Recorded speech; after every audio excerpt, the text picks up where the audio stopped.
재미있는 해적 이야기, 소말리아 해적 이야기 김긴호 대독님 모셨습니다. 어서 오세요. 예, 안녕하십니까. 네, 안녕하세요. 유명하신 분이잖아요. 불러주셔서 감사합니다. 제가 알아서 찾아오셔도 돼요. 김긴호 제독님에 대해서 조금 아는데 유명하신 분이에요. 실물을 처음 뵀는데 아직까지 너무 젊은 축에 들어가시는 얼굴을 하고 계셔서 깜짝 놀랐고 오늘 그 궁금한 많은 얘기를 풀어주실 것 같아서 아니, 지난번 영상 보신 분들이 문의가 왔어요. 도대체 로마로 갈 거냐, 로마에 살고 하냐, 왜 로마냐? 저도 지금 그 로마라고 쓰시는 옷을 저는 사실은 이거 제동님한테 맞춰서 지금 약간 그 해군 복장이 아닐까 해서 가지고 있는 옷 중에 엄선해서 입고 왔는데 아니, 뭐 이유는 간단합니다. 예, 옷이 없어. 그건 아니고 지금 로마에 있을 때 구입을 해놨는데 안 입고 처박아뒀다가 오늘 꺼냈는데 하필이면 이거예요. 잘 안 보고 아침에 입어서 그리고 그래요. 그 소말리아 그 회상 그 이런저런 일이 벌어진 데가 그렇게 유럽 가는 길목이래잖아요. 여하튼 난 로마에 가고 싶어서 예. 이걸 애용해서 입어볼까 합니다. 예. 네. 아무튼 오늘 좋은 말씀 해주실 것 같아서 저희가 기대가 지금 잔뜩 되고 있습니다. 제미니어 피랍 사건 개요를 좀 말씀해 주시죠. 그 2011년 일이었던가요? 그 3호 주얼리 해가지고 우리가 아덴만의 여명 작전, 네. 2011년도에 그 2011년. 작전이 이제 이루어져가지고 그때 이제 한국에서도 뭐 난리가 났었잖아요. 난리 났죠. 예, 해적들을 그냥 막 총으로 쏘고. 그 작전이 그러니까 2011년 1월 예, 벽에 벌어졌어요. 예. 세 진행. 석혜균 선장, 그렇죠. 예, 그분 뭐 다치셔가지고 뭐 난리가 났었고. 이국종 이국종 교수님이 또 뭐 막 그 외과로 해가지고. 유명 스타가 많이 많이 탄생했어. 탄생했어요. 그때 스타가 많이 탄생했죠. 이국종 교수님이 예. 또 스케일 그 선장님을 다 회복시켜 주셔가지고 그때 뭐 이렇게 사살이 됐던 그런 해적들 뭐 우리가 뭐 꼭 나쁘다고는 볼 수 없으니까 그 뭐 돌아가신 분들이니까 또 뭐 자기의 그래서, 직업에 예, 충실했던 좀 뭐 위로의 말씀을 드리고 웃으면서 할 건 아니지만 그런 네. 위로는 해야 됐고 그다음 또 한국에 또 이제 송환돼서 와가지고 이제 같이 있던 분들 한 다섯 요즘은 그 관심이 없으니까 심판을 받고 예. 수감이 됐었죠. 예. 그런 분들이 그 뭐 어떻게 생각하는지는 모르겠지만 그 이후에 이제 11년도에 바로 당해 연도에 그 케냐 이제 몬바사 항으로 이제 이동하던 그게 싱가포르 선적이라고 맞아요. 봐야죠. 싱가포르 선적에 싱가포르 선적 재민이 그 제미니호라는 예. 이제 그 선박이 이제 상선이 예. 그 케냐의 몬바상으로 들어가다가 그 인도양 중앙에서 해적에 해적들한테 이제 납치가 됐어요. 근데 거기에 이제 그 구성원들이 그 한국 선원이 4명 있었고 있었죠. 예. 그 한 21명 정도가 이제 저기 뭐 네팔이라든가 파키스탄 뭐 이제 이런 선원들이 같이 타고 있었는데 뭐 처음에는 협상을 잘 해가지고 그 네팔이라든가 파키스탄이라든가 이런 분들은 21명은 석방이 돼요. 그분들 잡고 있어봐야 몸값이 별로 안 맞아. 나고 뭐 그랬나 보지. 자꾸 뭐 식량만 제가 추구했는지 몰라도 한국이 그 수도에서는 굉장히 잘 산 나라로. 죄송. 예. 그래서 그 사람들은 석방이 됐는데 이제 한국인 선원 4명에 대해서는 네, 안 풀어주잖아요. 소말리아 해적 쪽에서 뭔가 좀 컴플레인을 하면서 안 풀어준 거예요. 이건 재협상을 해야 된다. 쉽게 말해서 이제 사모 주얼리 사건에 아덴만 여명작전 아덴만 여명작전에 연루됐던 그 친척들이 맞아. 이게 반발을 하면서 이제 그 다시 억류가 돼버렸어요. 그래서 이제 그분들이 그때 이제 재억류되면서부터 해가지고 한 582일 그러게 거의 2년에 가까운 세월을 정확한 날짜는 582일 피담이 됐던 동안 걸로 알고 있는데. 1년 8개월 이상을 그 그렇죠. 해적들한테 피납이 돼가지고 잡혀 있었어요. 얼마나 힘드셨을까. 근데 그 이제 우리가 이제 아덴만 여명 작전 하는 걸 그 친구들이 알잖아요. 네. 그러니까 이분들은 뭐 해안가에 이렇게 억류한 게 아니고 내륙으로 들어가서 억류를 해버렸어요. 그러니까 우리가 어떻게 뭐 군이 들어가서 구출 작전할 수 있는 그런 정보도 없고 소말리아 내에 뭐 아무런 뭐 우리의 어떤 작전할 수 있는 능력이 안 돼버리니까 그냥 계속 억류가 돼 있었던 거예요. 정부가 너무 뭐 무정부 상태다시피 하니까 어떻게 네, 뭐 어떻게 할 수가 없는 거예요. 없잖아요. 뭐 대통령도 다. 예, 되고. 그래서 그때 그 이제 이명박 정부 때 이제 뭐 여러 가지로 협상을 하고 했겠죠. 근데 여건이 잘 안 돼서 이제 한 582일 정도 이렇게 억류가 돼 있었는데. 하는 사이에 우리나라는 또 정권이 바뀌었죠. 그 사이에. 그렇죠. 이제 정권도 이제 막 바뀌고. 바뀔 시기가 다 됐고. 그리고 계속 그게 이제 뭐 방송에 안 나오다가 이게 11월 달쯤에 그 이제 PD 수첩인가 뭐 거기서 이제 방송이 됐어요. PD 수첩인가 뭐 정확히 모르겠는데 방송국은 제가 모르겠는데 그 방송이 되면서부터 이제 그게 이제 이슈가 돼가지고 하는데 마침 이제 저희 청해부대 11쯤 제가 소말리아 가 있을 때 이제 그걸 이제 작전을 수행을 하게 되죠. 이제 네, 그거를. 잠깐 죄송합니다. 예. 이런 중차대한 일이 왜 안 알려지고 보도가 안 되죠? 그 당시에 무슨 엠바고라 해가지고서는 이렇게 어느 시기까지 보도가 안 됐었죠. 그렇죠. 뭐 그것까지는 뭐 제가 뭐 명확하게 말씀을 드릴 수는 없지만 네. 엠바고 돼 있었던 건 맞는 것 같아요. 예, 제가 그러다가 이제 갑자기 이제 그 대통령 선거가 이제 임박해지면서 이제 그쪽 가족 쪽에서 반발이 심해지면서 뭐 방송을 했다 이렇게 저는 듣기만 들었습니다. 저도 그런 얘기를 들었거든요. 예, 예. 그래서 이제 방송이 되고 나면서 이제 그게 뭐 갑자기 속도가 빨라졌는지 몰라도 이제 저희 부대에다가 이제 그런 어떤 미션이 왔어요.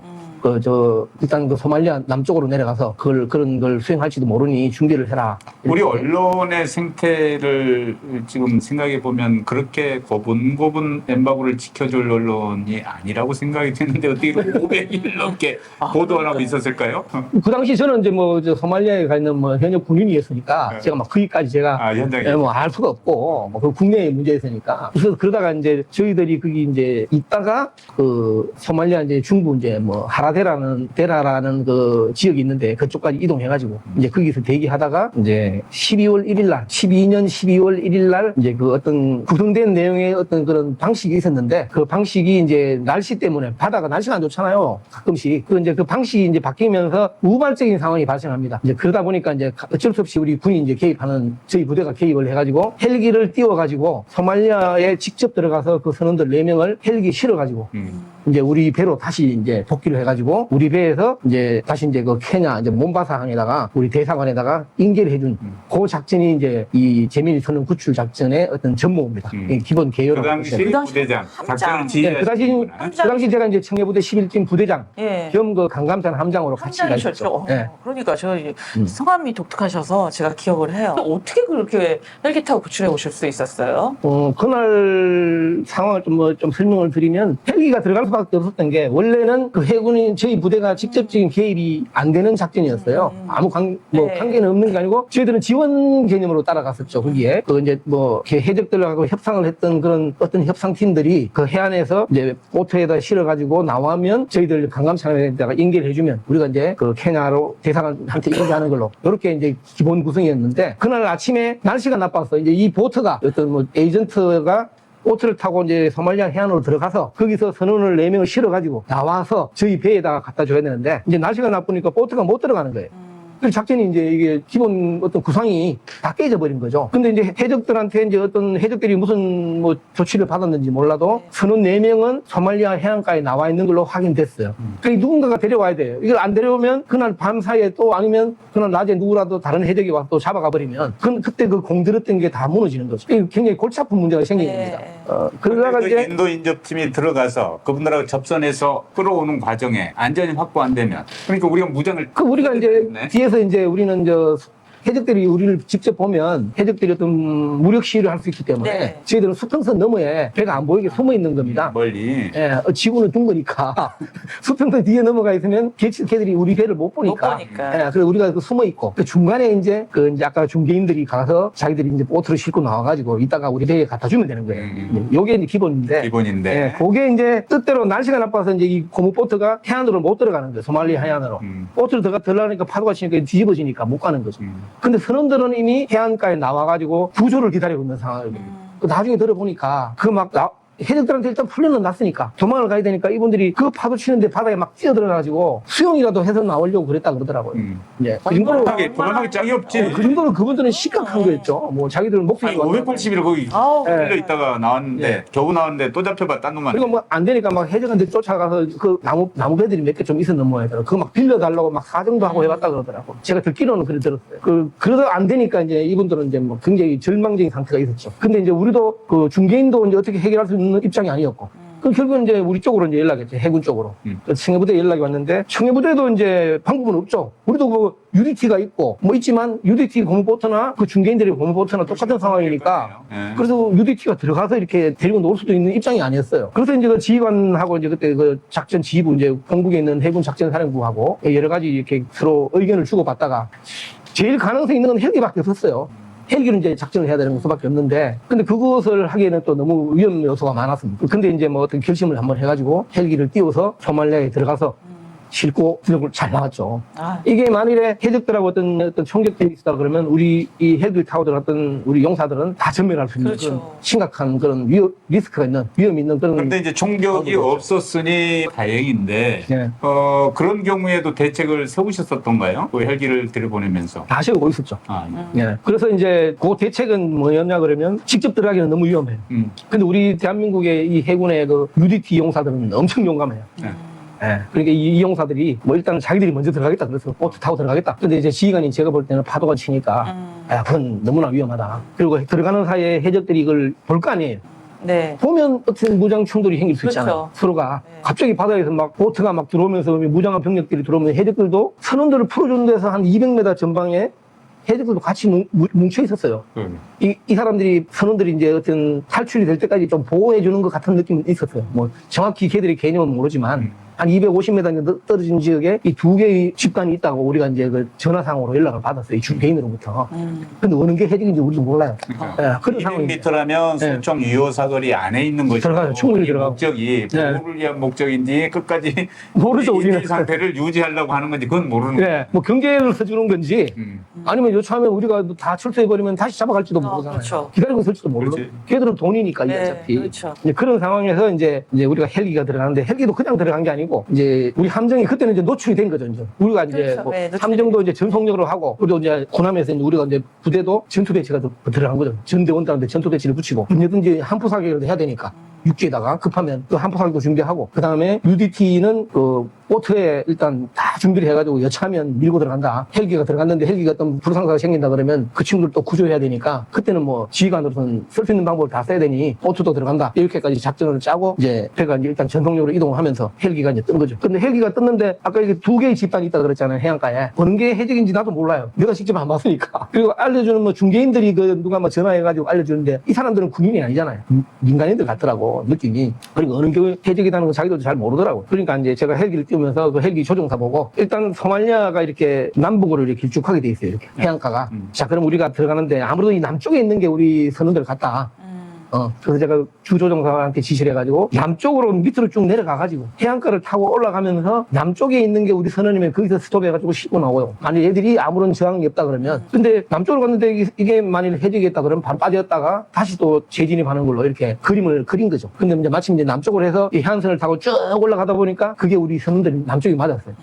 그래서 그 남쪽에서 밀고 들어가는 순간에 이제 소말리아 해적이 이제 갑자기 하늘에서 이제 막 헬기가 날라오고 하니까 그 친구들이 갑자기 차를 타고 막 도망을 가더라고요. 예, 차를 타고. 자기들도 위협을 느꼈지. 자기도 위협을 느꼈겠죠. 갑자기 남쪽에서 뭔가 막 헬기가 날라오니까. 그러니까 이제 그 위협을 느꼈는지 몰라도 하여튼 차를 타고 막 이동을 갔어요. 가지고. 근데 이제 우리가 그때 그날 또 오전에 날씨가 나빴기 때문에 비가 왔어요. 근데 우리 해군 헬기가 이제 제일 취약한 게 이렇게 헬기는 모래 바람이 일어나면 그 프로펠러 안에 로타 안에 그 이제 모래가 들어가면 엔진이 깨져버려요. 그러니까 이게 착지를 못해요. 위험하잖아요.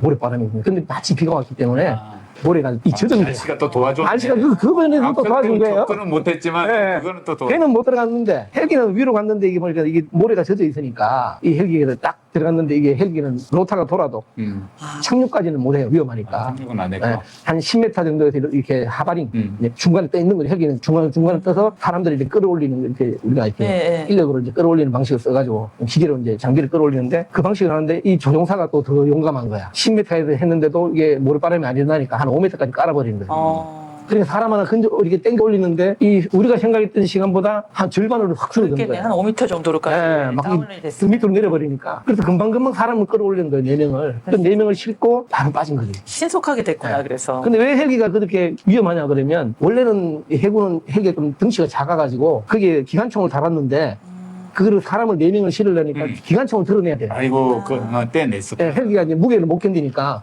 그 기관총을 드러내니까 이게 비무장이잖아요. 네. 그래서 이게 이제 UDT 2명에 소총 2자리 들어가고 조종사 2명 들어가고 그 다음에 사람을 끌어올리기 위한 그 전기사가 1명 해야 5명이 타고 그 다음에 4명을 실어서 9명이 타고 이제 탈출한 거예요. 그런 게 또. 그러니까 있구나. 조종사의 능력과 그다음에 이 UDT라든가 그 전기사라든가 이 사람들의 아주 그 대단한 용기죠. 네. 그거 제가 들어갈 때 물어봤어요. 들어갈 수 있냐고 너희들. 제가 이제 헬기는 이제 비행갑판에서 돌고 있고 제가 주조종사, 부조종사 그 5명 다 제가 전투 상황실에 제가 지휘를 하니까 불러가지고 물어봤어요. 갈 수 있냐고. 주조종사 갈 수 있어? 갔다 오겠습니다. 그 용기 있게 그러더라고. 대단해요. 그래서 부조종사한테 제가 물어봤죠. 당신은 야 너는 아직 아기가 나온 지 한 2-3달밖에 안 됐는데 진짜요? 너 가능해? 갔다 오겠습니다. 그 나머지 여기 뭐 전기사도 이제 에너지 얼마 안 됐는데 아니 어린 애들이잖아요. 젊은 젊은 애들이고. 사람들이네요. 네. 네. 그 유도팀에 좀 경험 있는 사람 둘이가 들어가고 제가 다 5명 다 물어보니까 다 갔다 오겠다.